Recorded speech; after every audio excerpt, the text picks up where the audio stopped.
अस्सलाम वालेकुम नाजरीन, आज मैं आपको बताऊंगा कि जो बच्चे F1 वीज़ा हासिल करने के लिए अमेरिकन एम्बेसी में जाते हैं और वहां पे जाके कौन सी ऐसी बड़ी मिस्टेक्स करते हैं कि सारे के सारे डॉक्यूमेंट्स पूरे होने के बावजूद भी उनको वीज़ा रिजेक्ट हो जाता है। देखते हैं सबसे पहली मिस्टेक, जब बच्चे वीज़ा लेने के लिए एम्बेसी में जाते हैं तो बच्चे क्या करते हैं कि या उनसे पहले कोई होके आया होता है वीज़ा के लिए, तो वो बच्चे किसी का वीज़ा रिजेक्ट हो जाता है तो उसकी भी वो टेंशन ले लेते हैं कि पता नहीं मेरा वीज़ा भी रिजेक्ट हो जाना है। दे गेट नर्वस एक्चुअली, कि वो नर्वस हो जाते हैं। नर्वस होने की वजह से भी आप ये साइंटिफिकली प्रूव्ड है कि आप नर्वस होने की वजह से you can not speak clearly, और जो आपके पास सही है, जो आपका केस जेन्युइन है, आप बिल्कुल सही बात कर रहे हैं, वो भी आप सही तरह से कन्वे नहीं कर पाते।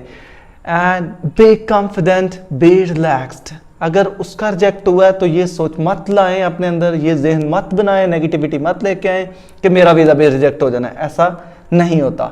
You need to be relaxed and you have to prove that you are a good student and you are going to get the visa इंशाल्लाह। नर्वस नहीं होना, कॉन्फिडेंट रहना है। एक बच्चे नर्वस होते हैं, सबसे पहली बच्चों की ये मिस्टेक होती है कि नेगेटिविटी जहन में ले आते हैं कि आजकल वीज़ा की रेशो अच्छी नहीं है, वीज़ा नहीं लगना। फिर समझ जाएं वीज़ा कहाँ पे लगना है, क्योंकि आपने जहन पहले बना लिया हुआ है और आप नर्वस हैं।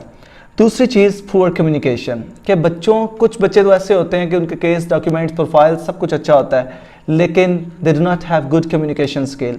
उनकी कम्युनिकेशन अच्छी नहीं होती। कम्युनिकेशन अच्छी से मुराद ये नहीं है कि उनको ज़बान नहीं बोलनी आती, इंग्लिश लैंग्वेज बोल भी लेते हैं, but they can not convey there message properly.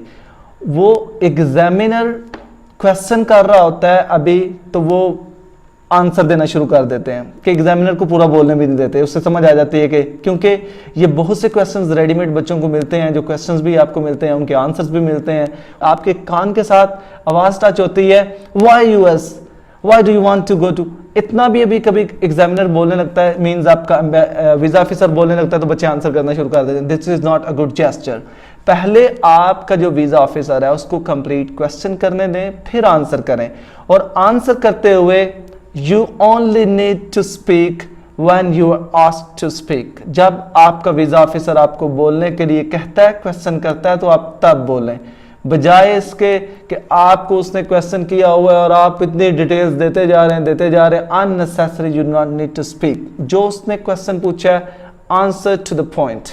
जो क्वेश्चन किया है उसका आंसर करें, और उसका आंसर इतना एलेबोरेट नहीं करते जाना कि आपसे अगर कोई क्वेश्चन, नेक्स्ट क्वेश्चन भी होता है, तो बच्चे जिन्होंने क्रैम्ड आंसर्स किए होते हैं या बहुत ज़्यादा किसी क्वेश्चन के आंसर की प्रैक्टिस की होती है, लेंथी आंसर की प्रैक्टिस कर ली होती है, और वीज़ा ऑफिसर नेक्स्ट क्वेश्चन करने बोल पड़ता है, लेकिन आप फिर भी अपना सेंटेंस या सेंटेंसेस या अपना आंसर कंप्लीट करने की कोशिश करते हैं। This is a very bad impression on the visa officer, क्योंकि आपको कम्युनिकेशन का तरीका ही नहीं आता, कम्युनिकेशन का असूल का पता ही नहीं है कि अगर आपसे आपका एग्जामिनर, आप इंटरव्यू किसी जगह पे देने के लिए जाते हैं, आपका इंटरव्यूअर, आप वीज़ा ऑफिसर के सामने हैं और आप एक एजुकेशन हासिल करने के पर्पज़ के लिए अमेरिका में जा रहे हैं, और आपको कम्युनिकेशन का तरीका ही नहीं आता कि आपसे वो नेक्स्ट क्वेश्चन पूछ रहा है, but you keep speaking what you have learned. इससे क्या पता चलता है कि ये आंसर आपने रेडीमेड याद किया हुआ है, और आपको लगता है कि you are going to sell yourself, कि आपने ये प्रूव करना ही करना है कि जी ये मैंने बोलना है और फिर मुझे वीज़ा मिलना है। ऐसा नहीं है।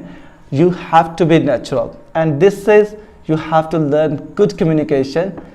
Don't go for the poor communication. अगर पुअर कम्युनिकेशन है, बात करने का तरीका नहीं आता, तो फिर भी आपके वीज़ा के रिजेक्शन हो जाती है।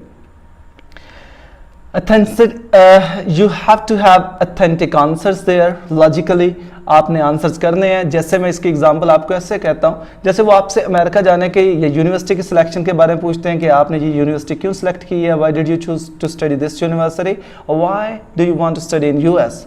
आपके आंसर्स अथेंटिक होने चाहिए, और ये नहीं कि रेडीमेड आंसर्स होने चाहिए। वही मैं चीज़ कि आपने कम्युनिकेशन के मुताबिक, कम्युनिकेशन के असूलों के मुताबिक, उन प्रिंसिपल्स के मुताबिक आपने आंसर करना है, कि जैसे बीइंग नेचुरल, जितना क्वेश्चन किया गया उसका आंसर, लेकिन आंसर आपका लॉजिकल होना चाहिए। जैसे अगर मैं आपसे कहता हूँ कि आप कोई बंदा, one of you could be Oppo lover, Oppo mobile phone पसंद है, किसी को सैमसंग मोबाइल फ़ोन पसंद है, किसी को आईफोन पसंद है, तो आप बताते हैं ना मैंने आईफोन लेना है। क्यों लेना है? मैंने दूसरा मोबाइल नहीं लेना, मैंने आईफोन लेना है। अगर आप कभी सैमसंग के लोग पसंद करने वाले होते हैं, वो कहते हैं मैंने सैमसंग लेना है और सैमसंग में यही मॉडल लेना है क्योंकि इस मॉडल के अंदर मेरे पास नोट पैड भी है, पेंसिल भी है और मैंने नोट मोबाइल लेना है, इसका कैमरा भी अच्छा है, रीज़न देते हैं।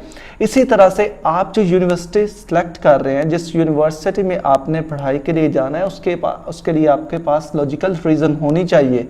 एंड रीज़न बताने किस तरह से है? With good gesture.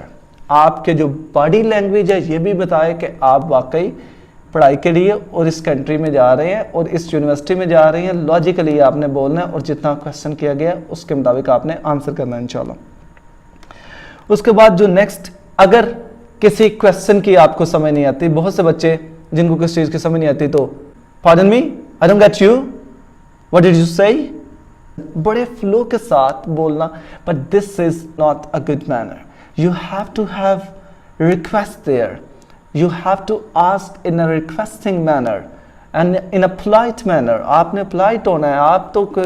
आपको लगता है कि आप किसी के साथ अगर आर्ग्यू करेंगे या आप किसी के साथ एग्रेसिव होकर बोलेंगे या आप एक नेटिव स्पीकर के साथ ज़्यादा फ्लो के साथ इंग्लिश बोलने की या उसके ऊपर कि मुझे इंग्लिश आती है, मुझे समझ नहीं आई आपकी बात कि आपने क्या कहा है, What did you say? What did you say? I didn't get you. This is not a good way. Be polite. Can you please repeat the question? I couldn't get the question. अच्छे तरीके से अगर बोलेंगे तो इंशाअल्लाह अज़ीज़ ये भी respect देना जो आपके बस में है। आप तो कम से कम उतना कीजिए, कोशिश कीजिए वीज़ा लेने की। जो चीज़ें मैंने ऑब्जर्व की हैं और जिनके बारे में जानता हूँ, जो मिस्टेक्स बच्चे अक्सर कर जाते हैं किसी भी जगह पे, ये नहीं कि वीज़ा इंटरव्यू, इसके अलावा भी आप कोई इंटरव्यू के लिए जाते हैं तो वहाँ पे भी आपने ये चीज़ें मद्देनज़र रखनी होती हैं। बाज़ ऐसा होता है कि जो बच्चों ने डॉक्यूमेंट्स प्रोवाइड किए होते हैं या आपसे वीज़ा ऑफिसर ले लेता है, उनके लिए तो आपका आईडी कार्ड नंबर जो उनके पास चला जाता है उससे आपकी सारी की सारी डिटेल्स उनके सामने आ जाती हैं। और जो भी आपने अपने डॉक्यूमेंट्स रेडी किए होते हैं उनके बारे में आपको प्रॉपर नॉलेज होना चाहिए और उनमें कोहेरेंस होनी चाहिए कि तरतीब के साथ आप उस बात को बता सकें जो वो आपसे पूछते हैं। ये ना हो कि आपने प्रोवाइड कुछ किया हो, क्वेश्चन कुछ करें और आप उसका आंसर कुछ और करें। जो आपके डॉक्यूमेंट्स में है वो आपसे बहुत से क्वेश्चंस नहीं भी करता, लेकिन एटलीस्ट आपको अपनी हर चीज़ के बारे में नॉलेज होना चाहिए। जैसे कहते हैं ना, आपको इची बिची का पता होना चाहिए अपने बारे में, तो वो होना चाहिए। अगर आपको अपने बारे में पता नहीं होगा, अपने डॉक्यूमेंट्स के बारे में पता नहीं होगा, अपनी यूनिवर्सिटी के बारे में पता नहीं होगा, तो फिर इन चीज़ों की वजह से भी आपका वीज़ा जो है वो रिजेक्ट हो सकता है। और एग्जामिनर और वीज़ा ऑफिसर के साथ किसी किस्म का आर्ग्यू नहीं करना कि आप, फॉर एग्जांपल, अगर वो आपको कहता है कि जी अगर आपका वीज़ा नहीं लगता तो फिर क्या, या आप किसी भी सिचुएशन पे you do not need to argue.